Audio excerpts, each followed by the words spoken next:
ला रही थी, उसने धीरे से कहा, सुनो बेटा, कल जब राजा साहब आए तो उनसे एक बात जरूर कहना कि बड़ी रानी के गले में जो चमकदार मोतियों की माला है उसी में मेरी प्राण बसी हुई है। दिन भर जब वह रानी उस माला को पहने रहती है तब मैं निस्पंद पड़ी रहती हूँ, और जैसे ही वह रात में उसे उतारती हैं मेरे शरीर में फिर से प्राण आ जाता है। राजकुमार सब कुछ ध्यान से सुनता रहा। अगले दिन रोज की तरह राजा वीर प्रताप महल आए। जैसे ही उन्होंने राजकुमार को गोद में लिया वह बोला, हे महाराज, मेरी माँ ने कहा है कि बड़ी रानी के गले में जो माला है उसी में उनकी जान बसी है। अगर वह माला मुझे मिल जाए तो मेरी माँ फिर से जीवित हो सकती हैं। यह सुनकर राजा का दिल कांप उठा। उन्हें समझ आ गया कि मैनावती की यह हालत राजेश्वरी की ईर्ष्या और षड्यंत्र का नतीजा है। अब सबसे जरूरी था उस माला को किसी भी तरह से वापस लेना। राजा ने एक योजना बनाई और उसी दिन बड़ी रानी के कक्ष में पहुंचे। उन्होंने सहज भाव से पूछा, महारानी, यह जो भारी सी मोतियों की माला आपने पहनी है, यह आप हमेशा क्यों पहनती हैं? इसे उतार दीजिए, बहुत बोझिल लग रही है। राजेश्वरी ने झट से कहा, नहीं महाराज, यह माला मेरी मां की आखिरी निशानी है, मैं इसे कभी नहीं उतार सकती। राजा ने जब देखा कि बड़ी रानी राजेश्वरी माला उतारने को बिल्कुल तैयार नहीं है तो उन्होंने मन ही मन ठान लिया, अब इसे लेने के लिए सीधी राह नहीं बल्कि बुद्धि से काम लेना होगा। गंभीरता और सहानुभूति का भाव था। वे बोले, रानी, मेरा एक परम मित्र है, उसका एक छोटा सा राजकुमार है। दुर्भाग्यवश उस राजकुमार की मां अब इस दुनिया में नहीं रही। मेरा मित्र बेहद दुखी रहता है और अकेले उस राजकुमार की देखभाल नहीं कर पा रहे हैं। मैं उसकी मदद करना चाहता हूं। अगर आपकी अनुमति हो तो क्या मैं उस छोटे से राजकुमार को कुछ दिनों के लिए महल में ला सकता हूं? क्या आप उसका लालन पालन कर सकेंगी? राजेश्वरी के चेहरे पर हल्की मुस्कान फैल गई। वह बोली, हां महाराज, क्यों नहीं, आप उस राजकुमार को जरूर ले आइए।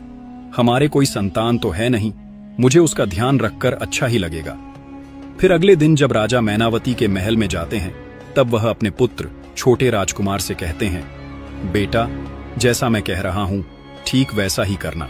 जब बड़ी रानी तुम्हें गोद में लें तो उनके गले में जो मोतियों की माला है उसे पकड़कर जोर जोर से रोना शुरू कर देना और कहना कि मुझे इस माला के साथ थोड़ा खेलना है। तब तक रोते रहना जब तक वह माला उतारकर तुम्हें न दे दें। राजकुमार ने आत्मविश्वास से सिर हिलाया और बोला, मैं समझ गया है महाराज, मैं बिल्कुल वैसा ही करूंगा जैसा आपने कहा है।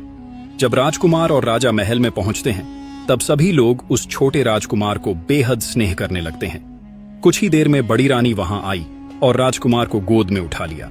जैसे ही वह उसकी गोद में गया उसने माला को पकड़कर रोना शुरू कर दिया और मासूम आवाज में बोला, मुझे यह माला चाहिए, मैं इसके साथ खेलूंगा। राजकुमार जोर जोर से रोते हुए बार बार वही बात दोहरा रहा था। बड़ी रानी परेशान होकर बोली, नहीं राजकुमार, यह माला कोई खेलने की चीज नहीं है, चलो मैं तुम्हारे लिए दूसरे खिलौने लेकर आती हूं। लेकिन राजकुमार अपनी बात पर अड़ा रहा।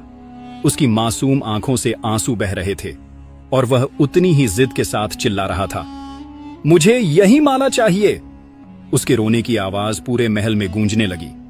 एक एक कर सभी सेवक, दास दासियां और महल के लोग वहां जमा हो गए। हर कोई उसे चुप कराने की कोशिश करने लगा। कोई मिठाइयां लाया, कोई खिलौने दिखाने लगा, कोई उसे मनाने लगा। लेकिन राजकुमार के मन में बस वही माला थी। वह माला जैसे उसके जीवन का प्रश्न बन चुकी थी। उसे देखकर ऐसा प्रतीत हो रहा था मानो अगर माला नहीं मिली तो उसकी सांसें ही थम जाएंगी। उसी क्षण योजना के अनुसार राजा वीर प्रताप वहां पहुंचे। उन्होंने राजकुमार की हालत देखी और फिर गंभीर स्वर में बड़ी रानी से कहा, रानी जी, यह आप क्या कर रही हैं? आप इस राज्य की महारानी हैं और एक छोटे से बालक से माला जैसी साधारण चीज के लिए तकरार कर रही हैं। सोचिए, अगर इस नन्हे राजकुमार को कुछ हो गया तो लोग क्या कहेंगे? आपकी प्रतिष्ठा का क्या होगा? बड़ी रानी थोड़ी देर सोच में पड़ गई। उसे पहली बार अपने फैसले पर संदेह हुआ। मन में डर बैठ गया, अगर सच में राजकुमार को कुछ हो गया तो मेरी इज्जत मिट्टी में मिल जाएगी।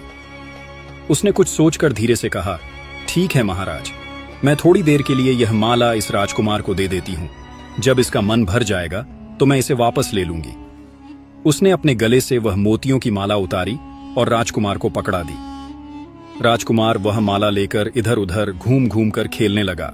कुछ देर बाद वह सीधा राजा के पास आया और मुस्कुराते हुए वह माला उन्हें दे दी। राजा ने बिना एक क्षण गवाए राजकुमार को साथ लिया और सीधा मैनावती के महल की ओर बढ़े। वहां पहुंचकर उन्होंने वह मोतियों की माला धीरे से मैनावती के गले में डाल दी।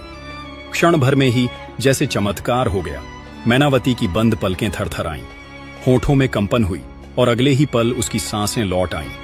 धीरे से आंखें खोलकर वह बोली, महाराज, मेरे प्राण इसी मोतियों की माला में बसते हैं। जब यह माला किसी और के पास चली जाती है तब मेरे शरीर से प्राण भी चले जाते हैं। राजा की आंखें नम हो गईं।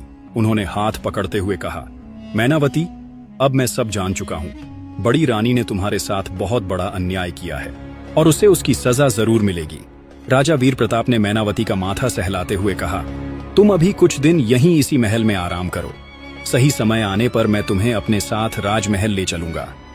ये कहकर राजा चुपचाप वहां से चले गए। उधर बड़ी रानी राजेश्वरी का मन अब बेचैनी से भर चुका था। उसके चेहरे पर घबराहट साफ झलक रही थी। वह बार बार इधर उधर नजरें दौड़ाकर पूछती, महाराज, क्या आपने उस छोटे से राजकुमार को देखा है जो मेरी मोतियों की माला लेकर खेल रहा था? अभी तो यहीं था, पर अब अचानक गायब हो गया। शायद वह आपके साथ ही होगा।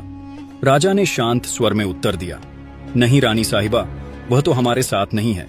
देखिए, यही इधर उधर कहीं खेलता हुआ मिल जाएगा। रानी ने महल के हर कोने को छान मारा, हर कमरे, हर आंगन में ढूंढा, लेकिन राजकुमार कहीं नहीं मिला। थोड़ी देर बाद राजा स्वयं उसके पास आए और बोले, रानी साहिबा, मुझे अभी एक अत्यंत गुप्त सूचना मिली है। हमारा पड़ोसी राज्य युद्ध के लिए तैयार बैठा है और इस बार उनका पहला निशाना है हमारा महल और आप। राजेश्वरी सिहर उठी, महाराज, मेरी रक्षा कीजिए, मैं मरना नहीं चाहती। राजा ने गंभीर स्वर में कहा, आपकी रक्षा के लिए मैंने पहले ही एक गुप्त तहखाना तैयार करवा रखा है। वह इतना सुरक्षित है कि वहां कोई परिंदा भी पर नहीं मार सकता। वहां आपके लिए सभी सुख सुविधाओं की व्यवस्था कर दी गई है। आप कुछ दिन वहीं विश्राम करें जब तक संकट टल न जाए। डरी हुई बड़ी रानी कुछ भी न कह सकी। राजा के पीछे पीछे चलती हुई वह उस अंधेरी सुरंग जैसी जगह में उतर गई। भारी लोहे के दरवाजे के पीछे जब वह कैद हुई तभी उसे पहली बार एहसास हुआ कि महाराज अब सब जान चुके हैं। राजा बोले, रानी राजेश्वरी, तुमने जो मैना सुंदरी के साथ छल किया उसकी यही सजा है कि अब तुम इस तहखाने में जीवन भर रहोगी। रानी की आंखों में आंसू भर आए। वह जमीन पर गिर पड़ी। महाराज, कृपा कीजिए, मैं ऐसा फिर कभी नहीं करूंगी। एक बार माफ कर दीजिए। पर राजा का चेहरा अब पत्थर जैसा हो चुका था। उन्होंने ठंडे स्वर में कहा, तुम्हें माफी नहीं मिलेगी क्योंकि तुमने माफ करने लायक कोई काम नहीं किया। अब यही अंधेरा, यही अकेलापन तुम्हारी सजा है। इतना कहकर राजा तेज कदमों से बाहर निकलते हैं और सीधे मैनावती के महल की ओर बढ़ते हैं। राजकुमार को अपने सीने से लगाकर मैनावती की आंखों में देखकर राजा बस इतना कहते हैं, चलो रानी, अब तुम्हारा राजमहल तुम्हारा इंतजार कर रहा है। निष्कर्ष, ईर्ष्या, छल और लालच चाहे जितने भी गहरे क्यों न हों, सच्चाई, मासूमियत और प्रेम के आगे अंततः झुक ही जाते हैं। और जैसा कहा गया है, जो दूसरों के लिए गड्ढा खोदता है वह खुद उसी में गिरता है।